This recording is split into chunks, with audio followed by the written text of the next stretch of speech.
सरकारनी योजना जल से नल, नल से जल, परंतु आ सरकारनी योजना प्रमाणे नल तो आपी दीधो, परंतु छेल्ला 3 महीनाथी जल मळतुं नथी। क्यां सुधी आवी ज रीते पाणी माटे ककलाट करवो पड़शे। महिलाओए पोताना માટલા લઈ અને બહાર જવું પડે છે પાણી ભરવા માટે। આખા ગામમાં છેલ્લા 3 મહિનાથી માત્ર એક ટેન્કર વડે આખું ગામ પાણી પીવે છે। લોકોને પણ અપીલ કરીને થાકી ચૂક્યા છીએ કે હવે જાગો, પાણી માટે જાગવું પડશે। જ્યાં સુધી સૂતેલા રહેશો તો આવનારા સમયમાં પછી સુવાનો જ વારો આવશે, કારણ કે છેલ્લા કેટલાય સમયથી બનાસકાંઠાના ભૂગર્ભ જળ ખતમ થઈ ચૂક્યા છે। સરકાર ગામવાસીઓને પાણી માટે કંઈ પણ આયોજન કરવું પડે તો તમારી તૈયારી હોવી જોઈએ। કોઈપણ તૈયારીના ભાગરૂપે કોઈપણ આયોજન, કોઈપણ બેઠકો કરવી પડે તો બેઠકો કરજો, પરંતુ મારા ગામડાના ખેડૂતોને પાણી માટે કકળાટ ના કરવો પડે તેની જવાબદારી સત્તા પક્ષને આપેલી છે। એટલે આવનારા સમયમાં તાત્કાલિક ધોરણે તમામ ગામના જે સમસ્યાઓ છે પાણીની, સરહદી વિસ્તાર હોય કે મધ્ય વિસ્તાર હોય, આ તમામ વિસ્તારોમાં વધારેમાં વધારે ઝડપી પાણીનો નિકાલ આવે તેવી વ્યવસ્થા સરકાર કરે। બનાસકાંઠામાં છેલ્લા કેટલાય સમયથી પાણી માટે કકળાટ કરવો પડે છે। સરહદી વિસ્તાર હોય કે દિયોદર, લાખણી કે કાંકરેજ હોય, અનેક વિસ્તારોમાં દિવસે ને દિવસે પાણીનો કકળાટ વધતો જ જાય છે। છેલ્લા કેટલાય સમયથી ગામડાઓમાં પીવાના પાણીની પણ તંગી પડી રહી છે। ત્યારે વાત કરવામાં આવે બનાસકાંઠાના દિયોદર તાલુકાના ગ્રુપ ગ્રામ પંચાયત ઝાલોઢા ગ્રામ પંચાયતમાં આવેલું માનપુરા ગામ। આ દ્રશ્યો આપ જોઈ રહ્યા છો। મહિલાઓને મધ બપોરે ધોમ ધખતા તાપમાં પણ આવી રીતે પાણી ઉપાડીને લાવવું પડે છે। આ પાણી લાવવા માટે મહિલાઓને મજબૂર બનવું પડે છે, કારણ કે છેલ્લા 3 મહિનાથી ગામનો બોર ફેલ થઈ ચૂક્યો છે। પાણીમાં સાહેબ 2-3 મહિનાથી તો બિલકુલ પાણી અમારે આવતું નથી। અમે આ પાડો અમારે દરબારનો સારો છે ને, એટલે અહીંયાથી ઘડી ઘડી વાળામાં એટલે અમારે ઢોર બીજો અમે પાવા, બીજું પાણીની તો અમારે કાઠું જ છે। કેટલા ઘર છે? અમે ઘર અમે અત્યારે આ ઉપરલા ભાગમાં અમે 9 ભાઈ છે, 9 ભાઈનો અમારો પરિવાર છે। એમણે 8-10 ઘર એમણે છે, એ બધાને હમણાં આ જ તકલીફ છે પાણીની બિલકુલ। ચેક કરે રજૂઆત કરી નથી, હવે આ પહેલી વાર કરે છે કે મને પાણીનો ગમે વ્યવસ્થા કરી હાલે એમ। અમારે ભાગ રાખે, અમારે પીવાનું ગણો, ખેતર ગણો, બીજું જે ગણો એ મારે આવ્યું છે, એટલે અમારે પીવાનું પાણીની પૂર સગવડ કરી હાલે સરકાર। પશુપાલન કઈ રીતે? આ બધું અમારી બધી કરી હાલે એમને પીવાનું પાણી કઈ રીતે મળે? પીવાનું એટલે આખા હાલે તો મળે, નકે ક્યાંયથી મળે? પશુને નકે ઉપાડીને લઈને પાવું પડે। અમે અમારે પીવા પૂરતું તો અમે કદાચ લાવવાનું, પણ પશુને આટલું બધું તો અમેથી કોઈ પૂરું પડે નહીં। અને આ પાડો છે એટલે વળી અહીંયાથી વળાવા ઘડી ભરી અને પાવા પશુને। બિલકુલ કેટલા દિવસથી નહીં આવતું? બિલકુલ 2 થી 3 મહિના થઈ ગયા બિલકુલ। હા, ઉનાળા ચાલમાં ઉનાળા તકલીફ છે પૂરી એમ। હા, 3 મહિનાથી આવે ને જાય એવું રહેતું, બરોબર। પણ હાલ તો 1 મહિના પછી 1 મહિનાથી તો ક્યાં પાણી જોવા જ મળતું નથી। એમાં જે ટીપું પાણી હાલ પીવું હોય ને તો ના મળે, બાજુવાળા બોરેથી ઉપાડીને લાવે ને તો મળે છે। શાળામાં એક બગીચો છે, એમાં આવા 2-3 ભાઈઓના સાથ સહકારથી ટંકર લવરાઈ અને હાલ બગીચો સજીવન કર્યો છે। નકે હાલ એ બગીચાની તમે હાલત જુઓ ને તો તમને ખ્યાલ આવશે કે એ ટેન્કરના આવ્યા પછી તો જાતે પાણી માટે આટલું કરવું પડે, તો પાણી તો મેઇન અમારી સમસ્યા છે। પાણી અમને પીવા માટેનું ના મળતું હોય તો બીજું શું મળી શકે? અને બીજું ગામ લોકો તો બીજું જ શું કરે?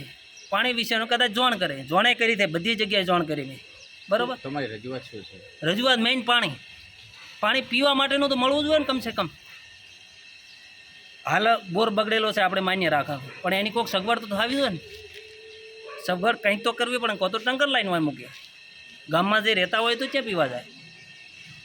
કોઈ વૃદ્ધ માણસ હોય ગામમાં રહેતો હોય, બરાબર, કોઈ બેન એવી કોઈ તકલીફ વાળી હોય જે ઊભી ના થઈ ગઈ તો પાણી ભરવા ક્યાં જાય? બાજુ બોરો ઉપરથી મળે ખરી, પણ એ પીવા ચારે જાય હે? પાણી એ અમારો મેઇન પ્રશ્ન છે, પાણી જ મળવું જોઈએ મને। પાણી માટે કકળાટ બનાસકાંઠાના દિયોદર તાલુકાના જાલોટા ગ્રામ પંચાયતમાં આવેલું માનપુરા ગામમાં ઓછી વસ્તી હોવા છતાં અત્યારે ભર ઉનાળે છેલ્લા 3 મહિનાથી પાણીનો કકળાટ વ્યાપ્યો છે. મહિલાઓ પોતાના માટલા લઈને બીજા ખેતરના બોર ઉપર પાણી ભરવા માટે મજબૂર બની છે. અત્યારે પશુપાલન નિર્વહન કરવા માટે પણ ખૂબ જ મોટી સમસ્યા સર્જાઈ છે. એક બાજુ બનાસકાંઠામાં છેલ્લા કેટલાય સમયથી ભૂગર્ભ જળ બિલકુલ ખતમ થઈ ચૂક્યા છે. સુજલામ સુફલામ માટે કેટલાય ખેડૂતો સરકાર સામે ઝુંબેશ ઉપાડી છે, પરંતુ સરકારના કાન ખુલતા નથી. પરંતુ ક્યાં સુધી આ પાણી માટે કકળાટ થશે, ક્યાં સુધી ભૂગર્ભ જળ માટે લડવું પડશે અને ક્યાં સુધી આવી રીતે પાણી માટે માટલા લઈને ઘરે ઘરે રખડવું પડશે. સરકાર હવે તો સાંભળો, ક્યારે અમારી સુજલામ સુફલામ ચાલુ થશે, ક્યારે અમારા બોરમાં પાણી આવશે અને ક્યારે અમારા ઘર ઘર સુધી નળ ચાલુ થશે. સરકાર હવે તો સાંભળો. મહિલાઓ પણ હવે કહીને થાકી ચૂકી છે. મહિલાઓ માટલા ઉપાડીને થાકી ચૂકી છે. આપ જોઈ રહ્યા છો જે દ્રશ્ય એ એક નાનકડા ગામના છે. દિયોદર તાલુકામાં ગ્રામ પંચાયત જાલોટામાં આવેલું માનપુરા ગામ, અને માનપુરા ગામમાં આ પાણીનો કકળાટ છેલ્લા 3 મહિનાથી છે. 3 મહિનાથી આવી જ રીતે આવી જ સમસ્યા વેઠી રહી છે આ મહિલાઓ. અનેક રજૂઆતો બાદ પાણી પુરવઠા વિભાગ દ્વારા બોર તો મંજૂર કરવામાં આવ્યો, પરંતુ હજુ સુધી પાણી વિહોણા ગામ લોકો છે. કેટલાય સમયથી પાણી માટે વલખા મારવા પડે છે. બોર તો મંજૂર થયો, પરંતુ હજુ ક્યારે આ બોર બનશે અને ક્યારે આ ગામ લોકો પાણી ભરવા જશે. ખાસ કરીને માનપુરા ગામમાં હાલમાં છેલ્લા 3 મહિનાથી પાણી માટે વલખા મારવા પડે છે. ગ્રામજનો જે લોકો ગામમાં રહે છે તેમને પાણી ભરવા દૂર દૂર સુધી જવું પડે છે. આ સમસ્યા કેટલાય સમયથી આ લોકો સહન કરી રહ્યા છે. ત્યારે લાંબી રજૂઆત બાદ આખરે તંત્ર જાગ્યું અને બોર મંજૂર કર્યો, પરંતુ આજે પણ પાણી માટે વલખા મારવા પડે છે. અમારે પાણી આવે તો 3 મહિનાથી ગતું પાણી નથી આવતું. પંચાયતનો બોર બગડી ગયો છે, એટલે અમે શું કરે પશુપાલન અમે ત્યાંથી પાણી પીએ. પાડોમાં બોર છે, અહીંયાથી ઉપાડીને પાણી પીએ છે. અમારે તકલીફ છે બહુ પાણીની. અમને પાણી સરકાર કરી આલે તો અમે ખૂબ રાજી છે. અમારી પડોશ જેવું હોય કોઈ અમારે જમીન બીજી છે નહીં. મનકના ક્ષેત્રમાં હિયારો છે. અમારે ક્યાંથી મારે જીવવું? અમારે જીવન તો હેડાડવું પડે ને સરકારને. એટલે મારે વ્યવસ્થા કરવો પડે સાહેબ. ખૂબ બધું મારે તકલીફ છે. અમને ખૂબ વિવાહ વાદન અમને બધી તકલીફ છે. અમે ટંકરથી પાણી લઈને અમે કેટલા સમય લાવવા, ક્યાંથી લાવવા, કોણ ભરવા દે પાણી? કહો આ ટંકર પાણી આવી ગયા છે, એટલે મારે બોર જોવે સાહેબ.